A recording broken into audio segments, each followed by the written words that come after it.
Welcome back to the training. I wanted to start by talking about a very common mistake that newer teachers make when they first start teaching this curriculum, and that has to do with the amount of material that is delivered in a lesson. It's super easy to feel like, oh, my students got that really quickly. Let's add some more content and teach them something else. And throughout a lot of the training materials, throughout the entire curriculum, you will hear Neil talking on and off about administering the dosage or dialing down the dosage. And he's talking about how much new content we give our students on a weekly basis. And that's something that, like so many other things, you have to learn for yourself from your individual students. It's not the same for everybody, but you will get to a point of being able to, sometimes after the fact or in hindsight, knowing what is too much and what isn't. Remember that we are not just teaching a bunch of songs. We are also teaching a new way of learning. And so we need to be sure that our students are understanding and able to talk about the individual playing-based tools that they're learning, that they have a conscious awareness of what those are. One area where this became really apparent to me when I started out teaching was after teaching Bishop Street Blues. We talked about half steps and whole steps and sharps and flats. And I guess in my mind, without having a lot of experience teaching beforehand, I just figured, okay, they got this. They've applied it. Now they know it. That's not necessarily true. A lot of these basic things that are foundational in a lot of music, you have to keep coming back to and reviewing. Curriculum support covered some of our teacher resources that are available on the teacher intranet, Simpedia, and the teacher library. Neil covered Simpedia pretty thoroughly in the video, so I don't feel like I need to go through that. But I do want to take a few minutes and go through the teacher library with you. So here we are at my home page of the teacher intranet. And there are two different ways that you can access the teacher library. One of them is up here in the top menu bar. There's a library. There is a drop down arrow there. And the only other thing there is a link to Simpedia. You could click on library from there, or you can just click it from the navigation icon here. And that takes you right into the library. All of the content from the initial teacher training program is actually in here, separated by category. There's also other content by Neil in here, and also several things that were created by experienced teachers. So you'll see that we've got it organized by category, and there are main categories, and then there are subcategories within each of the main categories, and those are the ones next to the bullet points. So underneath curriculum content, related to that is foundation and development, just general overall curriculum, special programs, and supplemental programs. And you can see as you hover over these, that little description comes up for each one as well. So there are really two different ways that you can search for content in here. You can go actually into the main category. You can click on that. So let's look at curriculum content. And then when that page opens, then you'll see that the headings here are the subcategories that were listed underneath that.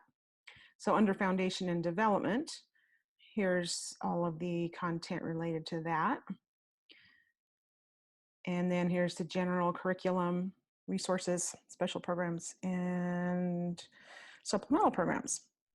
So we can go back to the home page. If you know which area you want to go to, you can also just click directly. Like, for example, if you want to look at something in special programs, you don't have to click on the main category first. You can just click directly on the subcategory, and that'll take you to all of those items. And then from here, you can either go back to the category that belongs in, curriculum content, or you could also go straight back to the home page of the library. You can access, any of these areas. They're all hyperlinked. And then we also have this wonderful search function that you can, if you're not sure where to look, or you just want to see all the content that's in here that is related to, let's say, shared lessons, then you could just go up here and type in shared lessons. And then here's how the search results show. So you can see this is content from the initial teacher training. And it tells you which categories it's found in. So some of these are in more than one category because they really relate to more than one area. And so here's one that has content that's not in the initial teacher training program. That's an audio recording by Robin Keene. And then here are the shared lesson examples that when they videotaped my class. So that's where all of these are found. And if you were looking in the category, then you would find that under managing your classes and in shared lessons. So I'm going to go back to the home page. And I'm going to suggest that when you set aside time in your weekly training, that if you can, or at any time really, if you can take a few minutes on a regular basis and just explore in here, I think it would be really beneficial for you. And particularly, I think it would be a good idea to just focus on one area and then just look at a bunch of stuff in that one area. That will give you a more complete understanding of an area rather than, if you're just looking up the answer to a very specific question you have and you just look at one area in the library. So there you have it, lots of great content in there. And I'm going to ask you this week to do some sample searches both in here and in Simpedia, just so you can get used to all the stuff that's out there and how to use those resources that are available for you. And as promised, I mentioned I was going to come back to the relationship conversation. And I put together just a skeleton outline for you to use. I always found that to be helpful for me. I still do for a lot of things, just to have an outline of the main areas that I need to cover. And then I left some space in between each section so that you could fill in a few points that you want to make sure in your own words that you cover.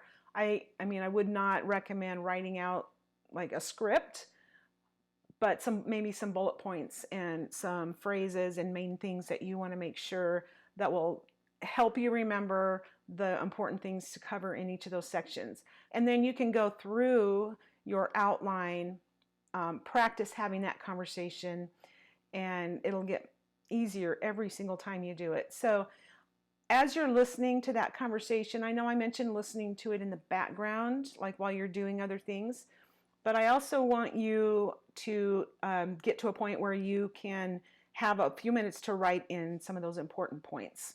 And then you'll have this as a resource